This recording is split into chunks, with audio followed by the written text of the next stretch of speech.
আরাফাতের রোজা কবে রাখবো আমরা, এ বিষয়ে ওলামায়ে কেরামের দুটি মত। প্রথম মতটি হলো যে আমাদের দেশে যখন জিলহজের 9 তারিখ হবে সেই দিনে আমরা আরাফাতের রোজা রাখবো। কারণ আরাফাতের দিন বলতে মূলত জিলহজের 9 তারিখকে বোঝানো হয়ে থাকে। হাজী সাহেবরা সৌদি আরবে যেদিন জিলহজের 9 তারিখ হয় সেই দিন আরাফাতে অবস্থান করে থাকেন। অতএব 9 তারিখটা হলো মুখ্য এখানে।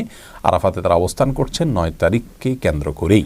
ইয়ামে আরাফা বলা হয় পৃথিবীর যে প্রান্তে আছেন সে প্রান্তে যেদিন জিলহজের 9 তারিখ হবে সেই দিনকে। আরেকটি মত হলো যে হাজী সাহেবরা যেদিন আরাফাতে অবস্থান করছেন সেই দিনটাতে রোজা রাখাই হলো আরাফাতের রোজা, এবং সেই দিনটি আমাদের দেশে জিলহজের 8 তারিখ হয়ে থাকে। এই জন্য অনেক উলামায়ে কেরাম জিলহজের 8 তারিখে রোজা রাখার কথা বলেন হাজী সাহেবদের আরাফাতের অবস্থানের দিকে লক্ষ্য করে, কারণ হাদিসের ভাষ্য হলো আরাফাতের দিনের রোজা।